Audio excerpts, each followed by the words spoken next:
Second part of your serve is your toss and your backswing. From your stance, both arms separate, they drop down at the same time, and then they come up at the same time. Coaches call this motion down together, up together. If we focus on my toss for a minute, when my arms separate, my tossing arm drops down and then it comes straight up, and I release the ball at about the top of my head. And after I release the ball, I continue to raise my tossing arm until it's pointed straight up, and I leave it here until I swing forward. Now, when I toss the ball, what I'm looking for is no spin on the tennis ball. That's the easiest way to control your toss if you don't have any spin on the ball.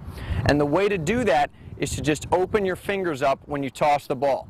That should give you as little spin as possible.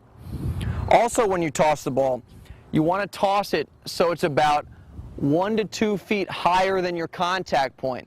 And if you didn't hit it, if you let it fall down, it would bounce about a foot or so into the court and in line with your front foot.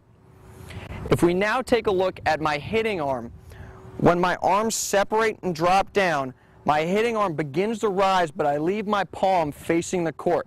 So even though I'm holding the tennis racket, my palm is down, and I continue to bring my racket up until it gets to this position, which is called the L position because my racket and my arm look very similar to an L, and this position is going to allow you to swing forward correctly later in your serve. Now, if I put these two arm motions together, both arms separate, they drop down together, and then they rise together until my tossing arm is pointed straight up and my racket and my hitting arm look like an L. As I begin my service motion, my arms separate and they drop down together, and we're first going to focus on my tossing arm. Once my arm drops down, it rises up and I release the ball at about the top of my head. And after I release the ball, I continue to raise my arm until it's pointed up. If we now look at my hitting arm, once it drops down, I begin to raise it, but I keep my palm facing the court as I bring it up, and I continue to bring it up until I get it to the L position. If we watch these two things together, my arms separate, they drop down together, and then they rise together at the same time until my tossing arm is extended up in the air and my hitting arm looks like an L. This is Bob Bryan at the beginning of his service motion, and we're going to show you a sequence of 4 pictures to demonstrate how his arms start together, separate, drop, and rise together.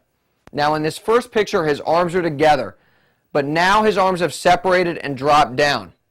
Now his arms have begun to rise. He's holding the tennis ball in his tossing arm in his fingers, and he's bringing the racket up with his hitting arm, but he's keeping the palm of his hitting hand facing the court. Now he's virtually completed his preparation.